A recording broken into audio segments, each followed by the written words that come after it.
Hey guys, welcome to the special marathon training series on the Mike White podcast. Clark and I are planning to run a marathon at the end of 2023, so we'll be getting together every week on the podcast, discussing how our training's going and what the path is moving forward. Hope y'all enjoy. All right, this is the last week in our marathon training round one. We're taking at least next week off, but Clark Blunt, how's it going? It's going well over here. You're live. I'm alive. That's good news. The better news is that you're alive. Yeah, it was I don't know I'm sure the appendix is worse, but it was not an enjoyable run, I would say.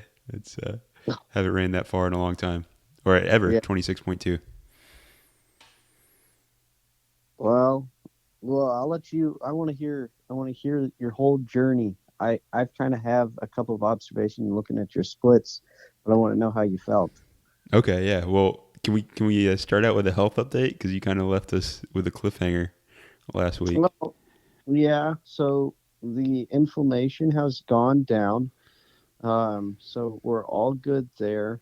Um, I've got just one. I don't know if I told you this, but the last thing that I want to do is have any sort of surgery. So I don't really want to do that. And And just to be clear, if anyone's just tuning in, your appendix is the issue. You're having pain in your abdominal area. Is that right? yeah, that's definitely what they were talking about. And so one thing they said was if it's inflamed and it can not be inflamed and I don't want to have surgery, I'm good to go. But if it's ruptured, then I have to have surgery to prevent sepsis. So doesn't the inflammation has gone down, the pain has gone away. Um, I I'm still gonna have one last, I don't know what you'd call it, but one last scan, I guess, to see if I've got internal bleeding. So that's fun. Yeah, it seems. Well, what causes the inflammation? Because it seems like it will happen again, even if it goes. You don't want to be taking anti-inflammatories your whole life. I'm not sure. So I've got another visit, not this week, but the next. And that's one of the questions. They also I'm just kind of monitoring it at this point. Yeah. All right. But Well, sorry you're still having to deal with that. It's been dragging out for weeks. yeah, yeah, it's not my favorite thing, but I'm all right. And you're resting up, right? So you're not running. Now I've been going on a couple of hikes. It's tough to not be involved in any sort of activity. Yeah, and I think walking's fine. As long as you can make walking strenuous, but Oh you yeah, don't have to. And then you got your dog too. You can just take Theo around.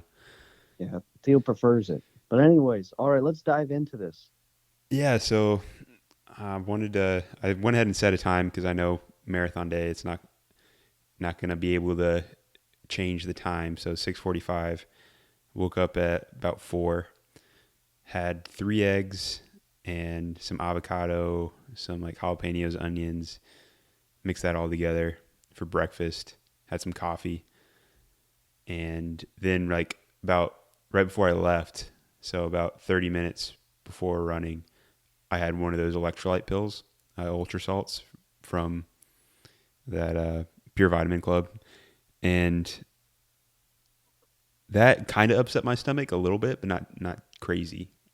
I'm glad I took them because I ended up had some cramps that throughout the race like felt like they were coming on, and then I took one of those pills and it went away. So I think those helped a lot. But so I told you I was going to bring olives last time, but I talked to Vinny and he said, for that short of a race, it's not like ultra where you need like a ton of food or anything like that, or even a ton of water. And what he would do is bring like little lifesaver candies to just pop in his mouth to kind of trick his brain into thinking, okay, I'm going to refuel. And so I didn't find any of those, but I got some Jolly Ranchers. So brought those with me. Was feel you told me last week. I don't know if this was after the call or not, or the podcast, but you're like, yeah, just take it slow at the beginning and then speed up as you get farther into it. And I went hard right from the beginning. I think my fastest mile was mile 1 at like 7:17, and right around mile like 11, 12, like right before the half marathon hit, like that's when my body was feeling it. Like my cardio was good, but my legs, like going up hills, was brutal, and my feet started hurting, all that kind of stuff. Um, but other than that, I've pretty much felt that way the rest of the run. Better or worse. You'd have like just some miles that went a lot better, and then I hit a wall again. Ended up having 3 total Jolly Ranchers. I think of like mile 13, like 18 and 23. And then I would stop for water, like if I saw like a water fountain. So maybe every mile took a hit of water at near the end. At the first half, I don't think maybe I had water like once. But yeah, so 9:30 was the overall pace. The goal was 8 to 8:30 on this time. So that was definitely bold. I hit the first half 8:22, so I hit it on the first half, and then the second half was rough.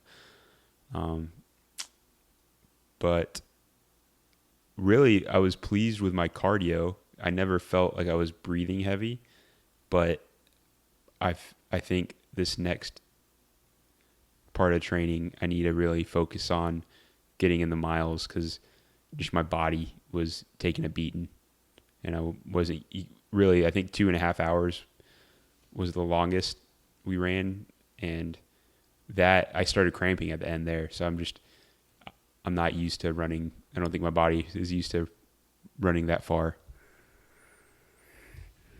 Well, yeah, yeah. So what you just described is what what I kind of looked at and saw in your splits. Yeah, that 7:17 out the gate. I said that sounds a little bit faster than he said he was going to go. But that's sometimes that's good. Wake yourself up a little bit. But yeah, I see that right around that 12-mile mark going into mile 13 is where I could see where you jump. You go mile 11, you hit 7:58, very good, very strong. Mile 12, 8:14. Mile 13, 9:15. Yeah, it sounds like it was a little bit painful, and then going into 14 at 10:03. I don't know, man. I am impressed with how consistent you were. So you kind of fell off there right around mile 12 to 13, but you didn't completely fall apart. So that's really good to see. Well, I mean, maybe mile 20, what happened right there with 11:22? Yeah, mile 20. It was another just wall where every step was tough, and yeah, I don't know why that one was so much longer, because it didn't They seem say, it. I've experienced it firsthand. Mile 20 is kind of that breaking point for a lot of people. It could be psychological, but it looks like you show it as well. 11:22 right there. Yeah, that mile 20 gets a lot of people, so you're not alone for sure. But I mean, you hopped right back into it with a 10:36 and then 10:31. I mean, you're very, very consistent. And then, I mean, you even brought it home. You cut off, what, 53 seconds off your mile time from 24:25 to 26. So that's really strong. Yeah. What was the change there? Well, so I was worried about getting like injured, which is probably not a great thought, but I was feeling something in my ankle, and I was like, I don't like the Achilles ankle area, Hmm. and every step I was feeling it, and then near the end, I kind of realized, okay, I only have a few more miles left. I can keep pushing it a little more and more, and then it didn't feel good, but I didn't think I was going to hurt it. That was my worry, if I kept pushing it too early, that I was not going to finish. So that it was kind of maybe looking back, I should have tried pushing through it a little earlier, but uh, who knows? I don't know if I would have hurt my Achilles. No, I think you did. I think you did exactly what you should have done.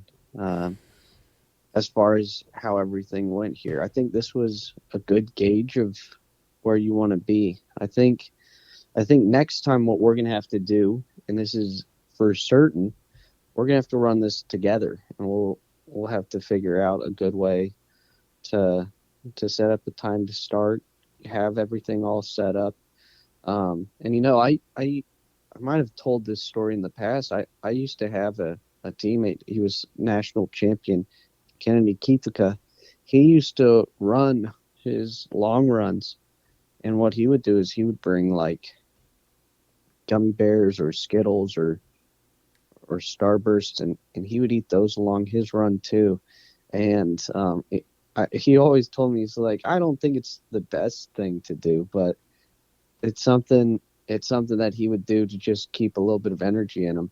So I'm glad you at least you had something. I know I watched a couple of your clips that you posted about your one of your podcasts, and he said in the 70s they weren't doing any of this. They didn't really have water or anything like that. But I think it's good that we have the tools and we're able to stay a little bit more hydrated. And so I Yeah, think I think it's good. I think what's going on is good here. And what did you walk away learning anything, or would you do anything different? yeah. I think I still want to train very minimal carbs and sugar because the big thing I have against carbs is I think you can. It depends on the person, but some people can become insulin resistant if they eat. Like Gary Fettke is one of the good examples of he's a lifetime runner and ate a ton of carbs and was in good shape, like wasn't heavy or obese and got uh, diabetes is just because of the massive amount of carbs he was eating. So that's the kind of thing, and especially the shorter races. That's what Vinny was saying, where when you're going that fast, it's different than ultras, where you just need that sustained energy, and like the carbs are kind of it makes sense to have a little bit of that sugar rush, where we're burning your energy up. So I think I'm going to continue that. I think the salt pills, because the thing with the candy is it doesn't give you any electrolytes. So I think the salt pills were like definitely essential because I would have cramped. The only bummer thing about those is the upset stomach. But I think if as long as it didn't seem to like cause too much of effect other than it was just a little uncomfortable. So I'll keep using those in the future. But yeah, those are my big takeaways. What about pace? What about that? Oh yeah. So yeah, that first mile, like you said, I know naturally, like on race day, especially in a marathon, I think that first mile is always going to be a little fast, just when you have everyone around. But it might be slow if you're having to like weave in and out. But I definitely like that's where I need to be eventually to qualify for the Boston. I need to be at that even faster. But where I was like, so my zone 2 is like 9 minutes to to go out of the gate at 7:17.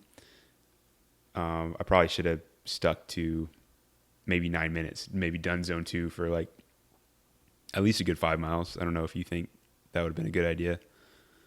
Hmm.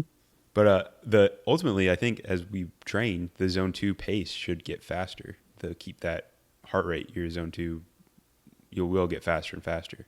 I mean, I think that's a big goal. Yeah, absolutely. I agree with you. I think probably a good pace when you averaged right around 9 minutes. If you started off at nine, I guarantee you towards the end, even if you were hurting, um, uh, you'd be in you at least you wouldn't have gone anaerobic because it looks like, I mean, at the very least at mile 20 you went anaerobic, and it's hard. Well, it's impossible to bounce back from that after you start using after your muscles stop using the oxygen and they have to kind of eat themselves. you can't bounce back from that up until you stop and recover. So it's definitely tough. So kind of starting at a pace, and now you kind of understand like where you want to be, Yeah.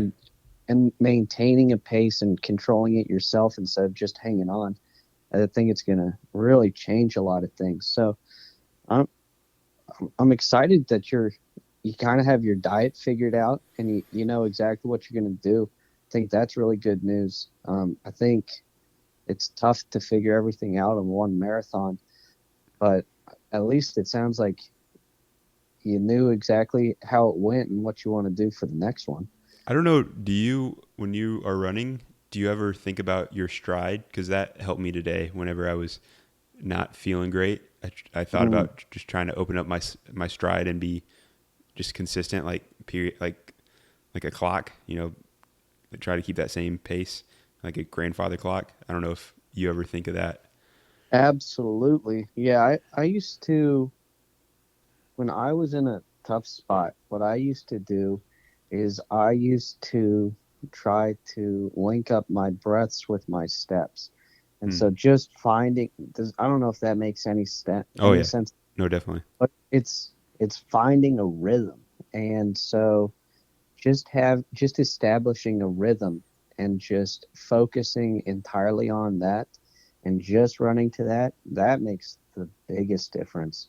I think the worst thing that you can do is fall into the mindset of thinking about how miserable the run is, or how much further you've got whenever you're in a bad place, um, and instead focusing on your stride and what exactly you should be doing, and how you're performing, and how you should change to get to the point where what you should be doing, and also finding that rhythm. I think if you can figure out your breathing and your rhythm, a lot of the times everything else kind of falls in place. Yeah, that's great. It's like you get in the zone. You get a rhythm going. It's just one less thing you got to think about, and you're just one foot in front of the other. Mm-hmm. Well, I'm bummed that you did not get to partake. I know you have very good reason, but I bet it's you got the itch, I'm sure, to run. So I'm glad you're getting healthy. But whenever we do this next, I'll have to fly out to Baltimore, and we can Oh, do now a marathon we're out talking. there. Absolutely. Well, we're gonna have to get in such good shape. We'll do it out on a trail. Nice, nice, for sure. Well, Clark, you got any last words for the listeners, if there's any out there? Absolutely. My last words are congratulations, MJ, on your first marathon. I mean, that's fantastic. You did a great job. Well, thank you, Clark, and I a lot of appreciation and whatever. Thanks to your plan and you coming on the podcast every week and just keeping me accountable. So we still got a ways to go, but I'm glad we're doing this. So rest up, and we're gonna take next week off, and I guess they can check in and on Sunday to see what the plan is. But that's what we'll figure out this week. So see ya. Thank you for listening to the Mike White Podcast. Be sure to follow us on Instagram and TikTok at Mike White Pod, and subscribe to the YouTube channel. Y'all have a great day.